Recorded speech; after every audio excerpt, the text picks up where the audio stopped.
Thank you all of you for joining in. I will continue in English because we have an international audience. Just a quick background, Godge Marathi Innovation Academy is hosting this event. Anand leads that program. A quick background on that, particularly for Agrotech, what we wish going forward is once we have few more of these webinars along the way, we would like to invite you all to participate in either our workshops or CXO forums, depending on where you are in your startup growth area, and you might find different values for it. We'll publish the details soon. But as far as today is concerned, let's get started with the speaker we have for you, Dr. Mandar Godge. And let me give a quick background about what I understand about his field of work. I understand he's a plant molecular biologist, and what that means is he drives development of new plant varieties, re-engineers or engineers specific gene expressions in plants. So now the question is, what is the value of this to various groups? So the business value that I learned from reading about it, and you can help me correct it, is first of all, something like that can help you reduce waste. That means plants with the different gene expressions might be able to resist the insects or diseases better. Or perhaps it might help with the yield increase. That means for the same plant, you might get a better biomass and more value out of it. Or help you manage some risk which come in because of variances from climate changes. Better resistance means better value for you. So if that's the case, then the question is who can benefit from this? Of course, the large traditional farms are going to benefit from this for sure. But at the same time, some of the questions which had come in even earlier were about the small farms, fragmented farms, situations as in India, particularly Maharashtra. For them, it makes even more sense because you have less and you want to do more with it now. Also, there's a new trend in urban farming. So some of those constituencies might benefit from it. With this, I'm going to turn it over to Dr. Mandar Godge, and he can share more background on how and what it means for you. So with that, Mandar, if you want to start over. Sure. Thank you so much. I'll just share my slides. Sure. Okay, I hope you're able to view the slides, everyone. Yeah, thanks. Absolutely. Thank you so much. Thank you, Avinash, for the introduction. Yes, my background is plant breeding, and I've been working in the space of urban farming and controlled environment agriculture for more than a decade now. I would like to extend my special gratitude and appreciation to Godge Marathi for giving me the platform to share in terms of what we can bring in terms of value add for the industry, and as well as the members of Godge Marathi or the global audience as well. So let me get started with a question as to, with the current situation, are we able to actually feed the population, which is going to be rising from 7 billion to 10 billion in 2050? I'm sure everybody is going to say the answer is no. So what's wrong? What's wrong with the current situation now? There are three key areas that we are looking at. One is sustainability, second is waste, and the third one is nutrition. Now, in terms of sustainability, what we are looking at, the current agriculture sector is actually using 70% of the global freshwater withdrawals. Yeah. They are also contributing towards greenhouse emissions, which account to almost 1/3 of the human-caused emissions. Out of the 77% agricultural land that is used for livestock production, and only 17% is used for global calories. Now, among all these, we are actually contributing to 1.3 billion tons of food waste per year. Not only that, in addition, we are looking at global malnutrition, which is costing around 3.5 trillion each year. Now, with this situation across the globe, are we going to be able to feed the 10 billion by 2050? And if we want to, what do we need to do with the current business strategies that we have? We would need 65% increase in the irrigation water, 67% increase in the land, and 87% increase in the greenhouse emission is what we are looking at. So is this the way we want to go? Definitely not. So what could be the answer and what could be the possibilities is what we're going to be looking at for agriculture and the agri-tech industry as well. So the major opportunity right now actually is in the southern hemisphere, where the agriculture production can be enhanced or uplifted. Now, this upliftment has to be done by you unlocking the productivity gains as well as increasing the production per hectare. Now, when I'm looking at these two, right, the productivity gains and increasing crop production per hectare doesn't mean that we only have to concentrate on increase in biomass or crop production cycles. There are different ways that can contribute towards the productivity gains. And these are through these three verticals that you're looking at: waste, sustainability, and nutrition.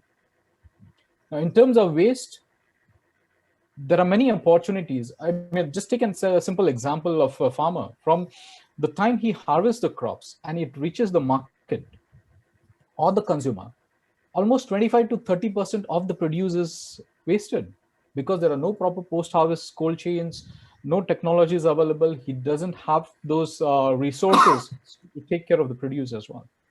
The supply chain technologies are not enhanced to that extent.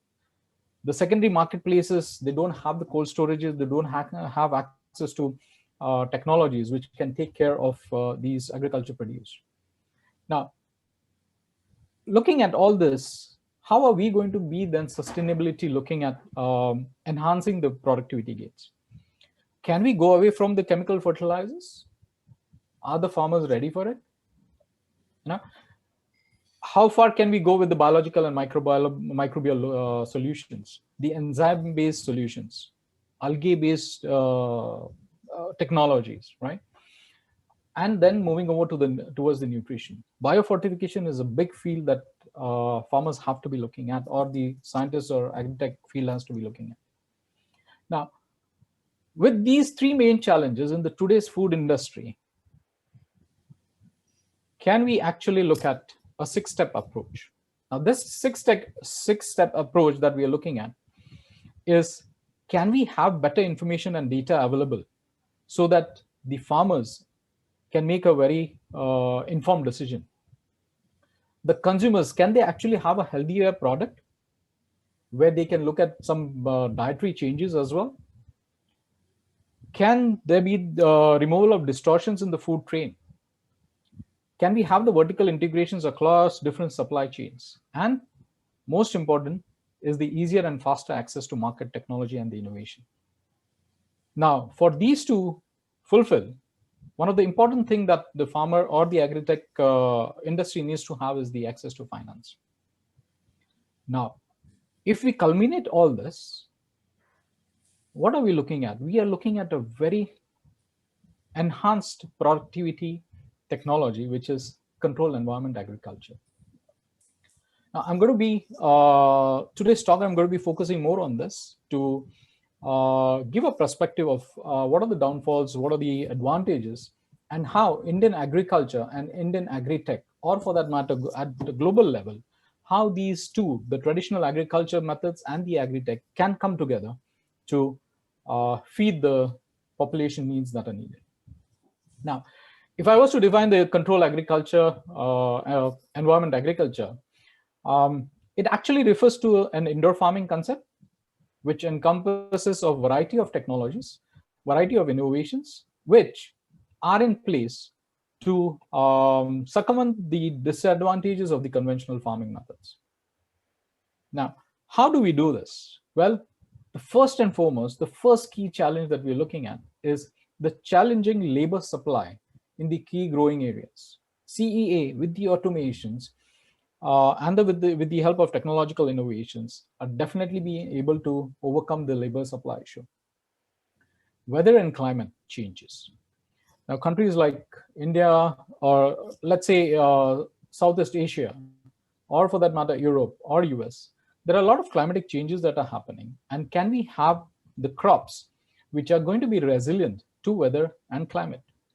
Now, to develop these crops, it would at least take 10 to 15 years for the traditional farming methods. So with the CEAs, we can actually be dependent on the technologies to overcome the weather and climatic changes, and also look at enhancing the period required for developing these new varieties, which would then fit into the control environments. The consumer trends, they post-COVID, rather during the COVID period itself, there's so many changes in the consumer preferences. They're not able to go out. The local supplies were disrupted.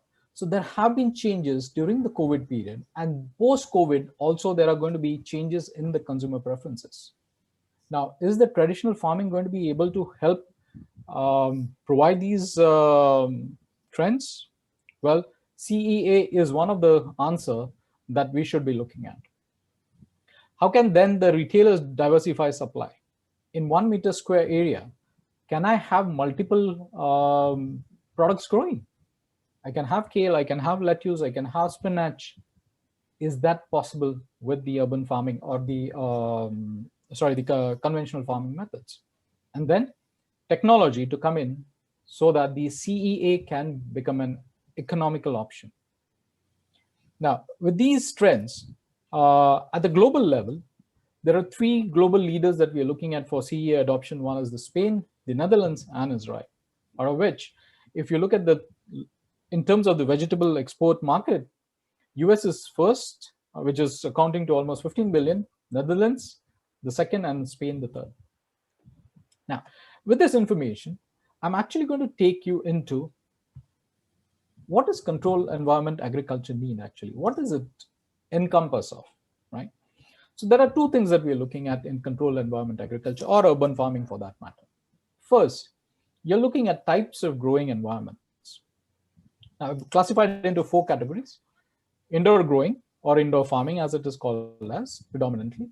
This actually involves you can grow crops in indoor spaces. It could be container farms, it could be buildings, it could be even rooftops, or it could even be underground passages, different formats.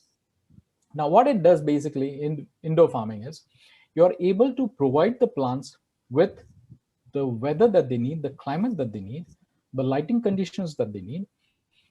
You are removing the possibility of these crops getting affected by different pest diseases and affected by different climatic variations as well. So you've got full control in terms of how you want to grow, where you want to grow, and looking at the consistency and the quality at the same time.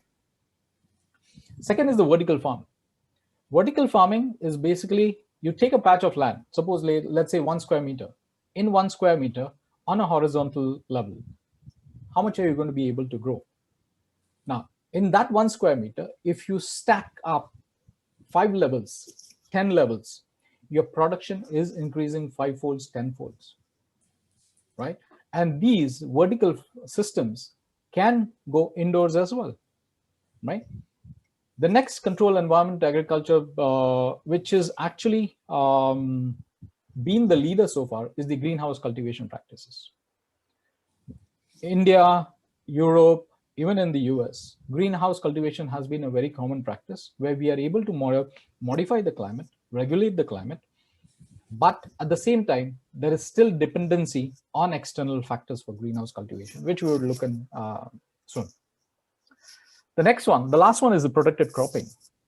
Something like agrivoltaics, something like you're growing under shade. There is also a lot of dependency on the environmental factors over here, right? Now, we have looked at the growing environments, but to grow in here, what do we need? We need the growing methods.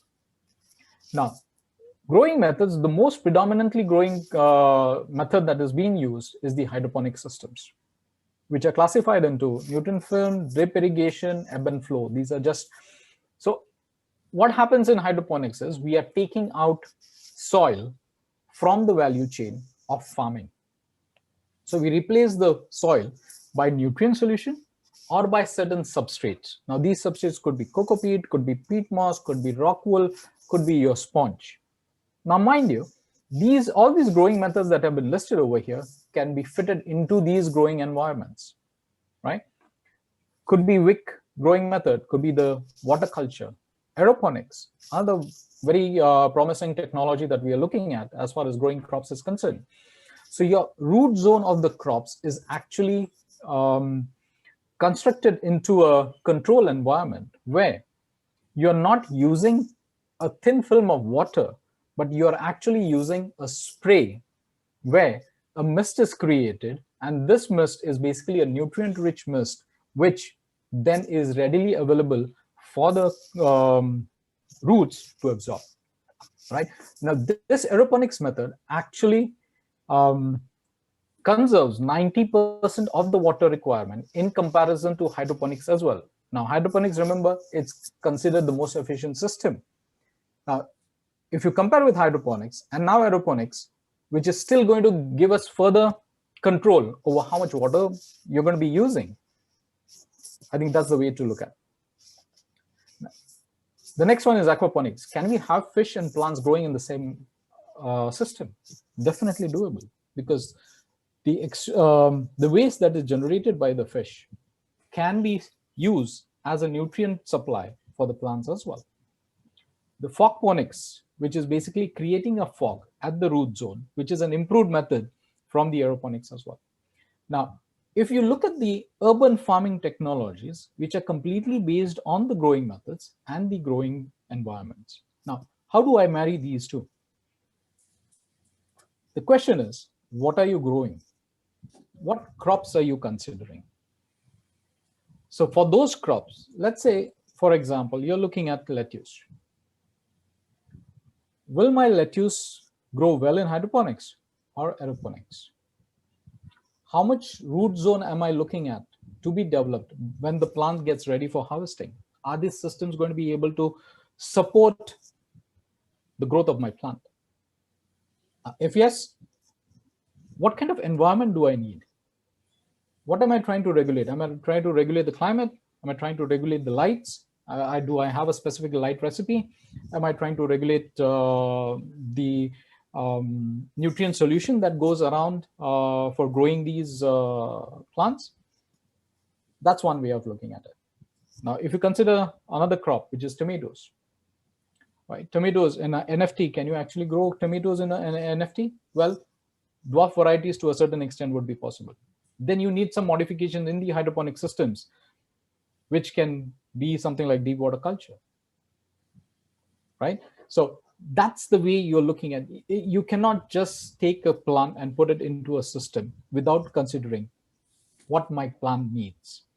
So the point that I'm coming over here is the farmers, the technologists, the researchers, the scientists need to be plant-centric as well at the same time. When you're looking at technology, you need to have the knowledge and understanding of what my plant or the crop that I'm growing is going to be needing. Well, with this, just an overview of global hydroponics market by 2025, we are looking at almost 12 million US dollars market that it's going to be reaching, right? We are looking at an exponential growth in terms of how the control environment agriculture is going to be moving ahead. Now, so far, there are two predominant technologies that we are looking at in the control environment agriculture. One is the greenhouses, and the second one you're looking at is the upcoming vertical farms. Now, if you look at the percentage that you're looking for these two, right, predominantly 90 to 95% of the CEAs are greenhouses, and vertical farms are catching up. Still a long way to go. So this slide actually would give you an overview in terms of how the current situation is, what are the gaps, and what can be done to take these CEAs to the next level.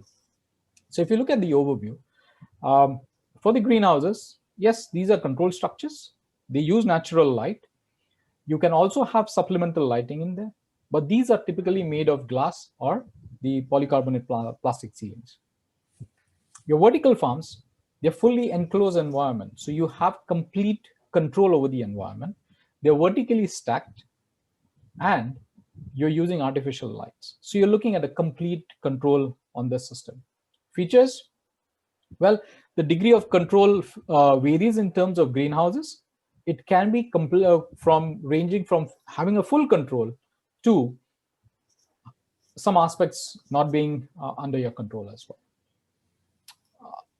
Cost wise, this is going to be probably an eye opener. Typically ranges from $500,000 to $3 million per acre.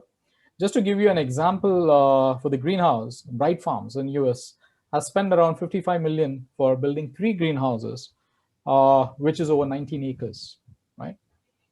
As compared to vertical farms, capital expenditure is very high, definitely. The capex is very high, approximately around 10 million for an acre, which is the cost that you're looking at for the aero farms, where they have raised around 100 million to build a 2.5 acres of vertical farm. If you're looking at the operating cost, as compared to the greenhouses, vertical farms have a higher operating cost, which is where the gaps are. So what I'm trying to get over here, the message that I'm trying to get over here is there are gaps. There is a lot of potential where we can come in to develop these technologies, innovate these technologies, so that the gap between the cost of the produce by traditional farming and the cost of the produce by the vertical farms or the CEAs can be reduced. The crops that you can grow traditionally into the greenhouses, range of them: flowers, fruit, leafy vegetables, leafy greens, microgreens, cannabis, tobacco, right? Vertical farms, I've listed these, but now vertical farms are venturing into flowers as well. They're venturing into cannabis as well. They're venturing into many of those fruit vegetables as well. So the limitations earlier, which vertical farms had, that, oh, we cannot grow fruit vegetables. No, they've overcome. You can actually grow tomatoes, cucumbers, bell peppers, and a number of things. So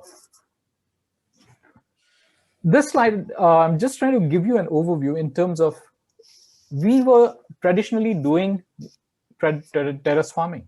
What is it? It is a concept of vertical farming, right? So what we are trying to do is basically now with the CEAs, we are just taking a single layer farming, dividing it into different sections, and these sections are then overlaid to a smaller patch of land and maximizing the productivity. So when you're looking at the CEAs, right, in terms of creating a unique value proposition, you should have 3 targets. And these 3 targets, the first one is that your CEA or an urban farm should be focusing on excellent quality produce. Now, what does that entail? What does it include? Your quality has to be such that it has got higher fiber content, higher protein content, right? Extended shelf life. So your post-harvest shelf life should be extended in a way that when it's harvested, taken to the market, it still remains fresh. Not only that, but can you actually enhance the antioxidants, the nutrients that are required for the consumer in these? Definitely doable. Is it possible for me to have less potassium in these leafy vegetables, which are then going to be good for the consumers who have kidney problems? Definitely doable, right? So what is needed is, how can you innovate these technologies to fit to the consumer's requirement? The second thing that comes in is the economic competitiveness. The methods that you use for growing, the technologies that you use for growing, can you look at the scalability, the volume game, where you can now put your produce, which is of higher quality, at the same price as the traditional grown ones? Definitely understand there is a huge gap now, but that's where the potential is, where we need to look at reducing this gap for the 2 farming methods. And the third one, most important, is the environment friendly, right? Your carbon emissions closer to consumers. If you can earn as an urban farmer, as an agritech company, can you earn your carbon credits? And if that's the way you're going, I think you're the lead in the field. So what are the kind of innovations that we are looking at in terms of the controlled environment agriculture or the urban farming? Now, the whole urban farming is made up of different dimensions. The first one that I'm going to be concentrating on is the three-dimensional weather. What do the plants need? The plants need the light, the wind, and the rain. So basically, light, they need oxygen, they need carbon dioxide that comes from the wind, and they need the water or the nutrients. Now, a simple thing, if I take the sun, right? Now, under the control environment agriculture, sun is basically the artificial lights.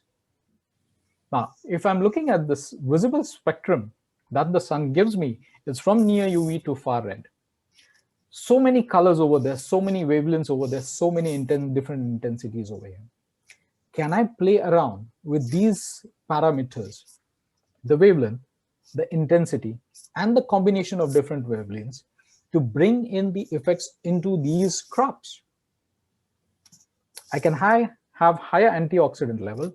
I can probably reduce the potassium levels. I can enhance the fiber content. I can enhance the leaf protein content. I can even go to therapeutics where we are looking at old age consumers can be coming onto your farm and having that experience of growing themselves and consuming themselves, being a consumer as well. Now, if we are able to modulate crop-specific recipes, then I think sky is the limit. So this is one area where we have a lot of innovation that is happening right now, which is going to the next phase, which is the four-dimensional, what I call is the time. Now, CEAs or urban farms are completely dependent on the production cycle. So all the way from the seed to the harvest, which we call as the plant life cycle. How can I modulate these plant cycle by using the different parameters that you're looking at? It's not only the growing technology or the growing medium, but what are the innovative ways that I can bring in? Can I go back to the germplasm? Because right now, what is happening? All the plants or the crops that are grown under control environment agriculture are not being developed for urban farming. Remember that. They've been developed for traditional farming. And we are trying to acclimatize these plants into these environments. So there is a huge potential in developing plants which are going to be performing at a maximum potential for the CEAs. Right? Now, when you're looking at that, there are a lot of startups that are coming into this space as well.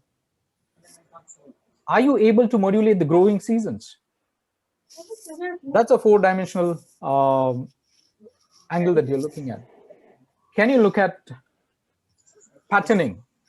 You've got 24 hours. Do the plants actually? I think somebody's mic is on. Could you please help me switch that off? Thank you so much. So diurnal effects, right? A light period is usually 12 hours sunlight. Do you need those 12 hours of light to be coming in into the four-dimensional CEAs? What kind of light do I need and how much time do I need to give this light to the plants? Do I need 24 hours? Do I have an 18-hour cycle? Do I have a 16-hour cycle? Or do I just have a 10-hour cycle? Right? Standardization is there. A lot of innovative technologies are coming into this space. One more thing, which is very key for the three-dimensional and the four-dimensional, and the next one that I'm going to be talking about is the five-dimensional as well. Your major consumption, if you look at the inputs that you're looking at, is for your energy, right? So how can I develop technologies which are going to be then requiring less energy over there? Your five-dimensional space. You've got your nutrient cycles, you've got your pumps running there, you've got your aircon running, air conditions running there, you've got your lights running there, which is a major component for the CEAs now. So can I have the lights which are going to be requiring less energy and at the same time still give me the intensity that is needed for the plants, right? Technologies are being developed, but there is a long way to go. We are at least looking at another 2 to 3 years before we can actually see the drastic price drop in terms of the LED lights, which are required for growing the plants. Now, with this in mind, the three-dimensional innovations, the four-dimensional innovations, and the five-dimensional innovations. Can you look at farming as a service? So if I'm a farmer, can I be in a situation where, because of my competitive price, because of the quality that I bring out for these crops, and the consistency, very important factor, the consistency that I can give as a farmer to the consumer, not only consumer, but to the retailers, right? Can we look at a different model? Just take an example. Can a supermarket or a retailer come to you and say, okay, because you have these three, I will sign a 9-year subscription or a 10-year subscription. You will have to fill these many shelves. I've got 180 stores nationwide. That will happen if you have the price, you have the quality, you have the consistency, and not only that, but at the same time, you are able to give variation in terms of what you can grow and still provide the P, Q, and C. You're looking at a very different model. You're looking at a very sustainable model, and you're looking at a constant revenue generation as well. Now, the diversification comes in, and the dependency on the market value chain also reduces for the farmer. So, can we go beyond food as well for the CEAs or the urban farming industry? Definitely yes. Pharmaceutical industry, cannabinoids, tobacco, hops, right? There are a lot of other crops which have got potential, your medicinal plants, huge potential in terms of the pharmaceutical industry. These need to be adapted towards urban farming industry. Now, imagine the value that you would create as a farmer if you are having ashwagandha, dwarf varieties, growing under urban farming conditions. The amount of secondary metabolites or the medicinal value that you can bring into these plants would be magical. Biofuels. Moringa is considered as, we call it in Marathi, shivga. Moringa is considered as a superfood. It's also looked at the biofuels. Now, Boeing has invested almost 20 million into the biofuel crops, but what is the efficiency? Only 1%. A lot of potential over there. Your switchgrass, your corn, botanicals, the cosmetic industry, the perfume industry. Not only that, but your ornamental industry. Now, a country like Singapore imports millions of these ornamental plants in an year. They're dependent on external markets. So these urban farming industries or the CEAs come in very handy to look at ornamentals, your flowering industry, mother stocks or cutting as well. So there are different modes of business models that can be looked at CEAs for the sustainable approach. Now, so what is the key that is now? What is the current situation? Is the business as usual? No. Actually, the amount of innovation that is happening right now is getting exponential. It's going beyond the hype that was created earlier. So what are we offering right now from the CEAs? We are looking at an agriculture 4.0. Agriculture 4.0 is basically an agriculture revolution that you're looking at, where innovation, traditional farming, and the research and development coming together to look at huge possibilities along with your IoT, your robotics, your big data. Everything culminating together to give a boost where probably next 5 years, we are looking probably a next saturation level for the agriculture or the agri-tech industry. Now, what's the current situation? Some of these startups are actually able to provide zero pesticide crops for the consumer.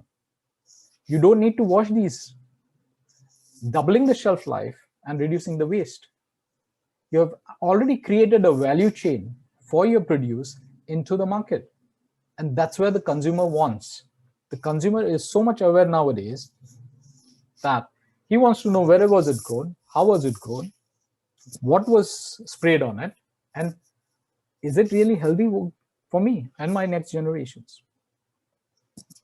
To go beyond that, some of these startups are also using renewable energy, zero hydrocarbons being used, no lubricants. Take an example of organic farms. They are still using diesel tractors. Lubricants are being used in organic farms. So CEAs are much cleaner in that sense as compared to even your organic produce that you're looking at, right? You're looking at zero emissions. You're very close to the consumer. You're looking at closed loop irrigation systems, ventilation systems, and nothing is going to the landfill as well, right? So there are more advantages that you're looking at in terms of urban farming for not only the consumer, but the nature as well. Sorry. Now with, sure. Post the questions in chat. Those who want any questions, please post the questions in chat. Sure. Yes, please. Thank you so much, Alan. So now what's going to happen is with these, right, can we look at not only farming as a service, but can we look at energy as a service? There are so many landmines, coal mines. Can these be used for generating these energies that are required for CEAs? Can we give the dependency to these energy providers that, okay, you turn on the electricity when you want it so that my farm gets the photo period? Because it is indoors, I don't depend on sun. You want to switch it on countries like India, rural areas. During the day, the lights are switched off. Why? Because the farmers tend to use the motors, all the technology being used. During the night, probably only a few hours during the day, the electricity would be available. So in that case, can we give the dependency to them? Okay, you want to switch it on during the night. You want to have the supply at night. Fine, give it at night because I am not dependent on the sunlight or the external factors, right? Traceability. All the way from the farm to the consumer's kitchen, traceability is what is key as well. Then how can I bring this for the consumer? The Internet of the Things, the data that can be generated, the big data that we're looking at. Can I actually get away from the dependency of human labor? Major pain point for the urban farmers now. So that's where the robotics comes in. Last week, we actually had the seminar from one of a friend who was looking into robotics as well. Excellent technologies coming into the agri-tech industry now. And most important is revisiting the germplasm. Can I go back to the parents, wild varieties, wild types, and then acclimatize those for the CEAs, which then would be much better in terms of the taste, in terms of yields, in terms of productivity, in terms of the nutritional value, because I'm growing them indoors, right? So innovation can be looked at from different perspectives.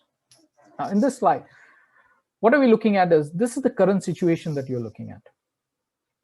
Okay, local product attributes are being looked at, how to improve the shelf life. So we are predominantly, the CEAs or the urban farms are concentrating on the leafy greens and herbs right now.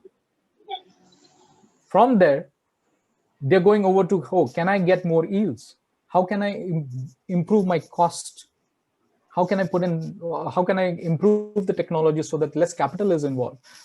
Different crop-related research activities and innovations are happening, right? Now, when we are in this current phase, there is a phase where predictive analysis is coming in, where we are looking at developing multiple crops for the CEAs. So these multiple crops, when we adapt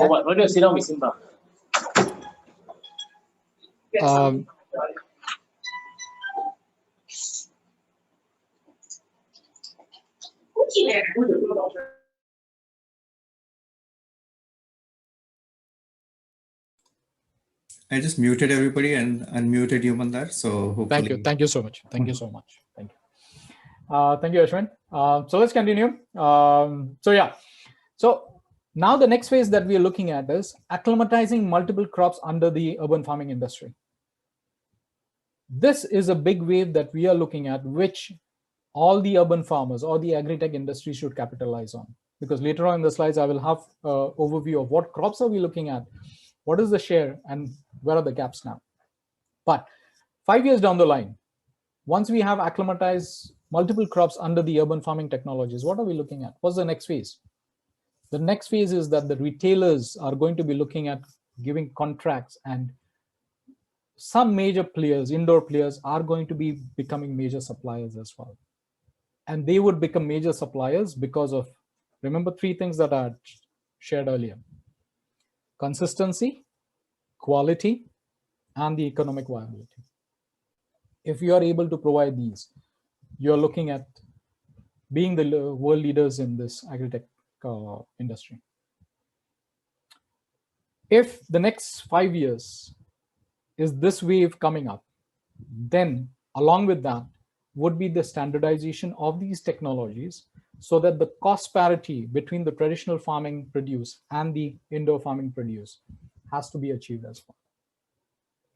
And then it would then further go down into different distinguishing products and other producers from the urban industry. Now, so there is a lot of innovation that is going to be driven in these directions for adoption of these vertical farm producers because of the current situations of COVID and post-COVID as well. So to give you an overview,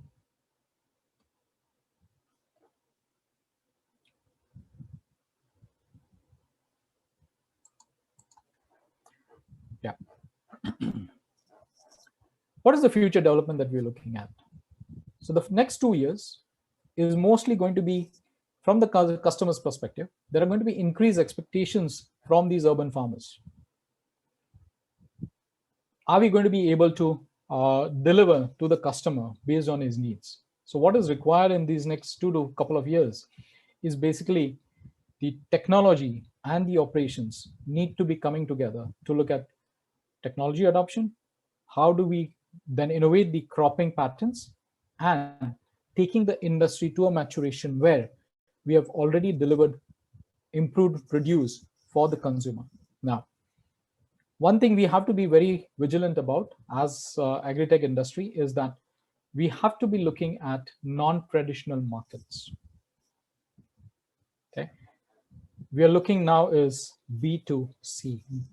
So as a business entity, you have to be directly looking at a market which is going to be a direct consumer, right? That is the trend. That is the trend now because of COVID, and post-COVID, it will continue. Next 5 years, we are looking at growth recipes, creating different producers, better nutrition, customized systems for the CEAs, high-tech formats, and also a shift in the retail and food service industry. Because when we are looking at diversification of the crops, you're looking at different industry needs where the pharmaceutical industry would come in, food industry would come in, real estate redevelopments would come in, yeah, and different indoors and outdoor food producers would come in. So there are different impacts on the food system because of CEAs, where you're looking at new blueprints coming in for automation, for the crop patterns, for crop growing recipes. You're looking at redefining the whole value chain in terms of product quality, in terms of branding, and what drives these innovations as well. So huge potential there. But so far in India, we were looking at, from the Indian perspective, and for the global audience as well, in India, we call the farmer to be Annadata. Annadata is basically someone who provides us the food, something like God providing us food. That was Annadata. So can the farmer, this is actually a global perspective as well. So can the Annadata become a farmerpreneur, right? So if he is looking at becoming an entrepreneur, what are we looking at? Can we then look at the cost of the produce, right? The first thing that he is going to be looking at. So what kind of growing formats am I looking at? Are these scalable? Can I have my own IPs developed? As a farmer, you can actually do that, right? What are the risks involved? Some turnkey developments Would they probably prohibit my future deployments? Is it going to be taking a longer period to develop these and take it to the commercialization phase? Then how can I look at the productivity of the facilities that I have, where the design and technology comes in play, right? Now, some of the risks could be the retrofits or capital inefficiency as well over there. That moving from these cost to produce or productivity of these facilities, what are the products that I'm looking at? How can I broaden the crops that I can offer to the consumer? How can I build the relationship with the consumer, because the market trends are changing, right? How can I then have access to develop my product varieties? How can I have access to R&D cycles, R&D resources? As a farmer, can I have scientists on board who can work along with us to take this to the next level? So the sweet spot that I'm looking at is basically with these three culminating, and this is the best spot that as a farmerpreneur I can be, where I'm looking at the economy of the scale as well as the profitability for the urban farming industry. Now, just to give you a global perspective in terms of investments that have happened in the agri-tech field, you're looking at USD 4.7 billion in 2019, right? Now, with these, what are the usual crops that have been grown in urban farming industry so far? The major component is the bottom line. Your salad greens, lettuces, different salads, the arugula, different mix, your microgreens, almost 66%. High nutritional supply from here. Other leafy greens, your herbs, and some of these vine vegetables coming in. So where's the potential now? These two rows. A lot of adaptation, a lot of technology can come in for scalability of these into the urban farming industry, where the proof of concept, the proof of value, and the commercialization can be co-developed. Now, with this in mind, I've actually come up, sourced out for some of the impacts or the limitations for the Indian agri-tech industry, or could be, for that matter, the global agri-tech industry as well. There is a demand for better traceability. Okay, so post-COVID, you will have to look at higher traceability sources for the consumer. Resources, labor productivity in agriculture, right? Supply, how can I take help of these big data and look at predictive models for improving my crop yields, right? Right now, we're looking at plateauing the crop yields, but how can I improve them by taking help of all these technological enhancements that are available? Again, how can I actually, as an entrepreneur, how can I then tie up with the R&D institutes and co-develop for these innovations, right? Efficiency in terms of disseminating information to the farmers from the R&D sector or from the governmental sector coming over, so that, again, we are looking at extensive agriculture extension mechanism to be put in place so that the traditional farming and the agri-tech industry can come together to co-develop these innovative products. I'm just going to go to, while making these slides, I just thought of a movie, Diwar, where I'm sure all of you know, for those who don't, this Bollywood movie is based on two siblings who were separated at birth and then got reunited towards the end. So what are we looking at in terms of global agriculture or Indian agriculture for that matter? Yes, Indian agriculture has been predominant in providing food resources, but there have been technologies which are being redefined by the Indian AgTech now. So we are looking at reinventing some of these, we are looking at redefining these technologies, but there has to be a point where the gaps in the Indian agriculture industry and the Indian AgTech has to be coming hand in hand to work out these. They seem to be disjointed at this point of time, but in next couple of years, we are definitely looking at the traditional farming and Indian AgTech technologies to be coming together. Just a simple example. In agriculture, the traditional farming practices are very much dependent on the climatic conditions, the rainfall patterns, the summer winter seasons. By using the Indian Agtech technologies, can I actually come up with a media which then go into the traditional farming as well, for that matter, which can probably have 5-fold or 10-fold water holding capacity? So I do minimal irrigation and still my plants are growing well. My commercial crops are growing well, which is actually happening right now with some of the startups are developing these kind of technologies for the Middle East countries, right? So there's a lot of potential there.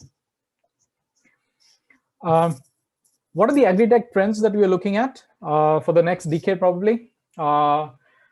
Definitely horticulture producers are going to be taking over in terms of when we are looking at the normal crops like the rice and wheat.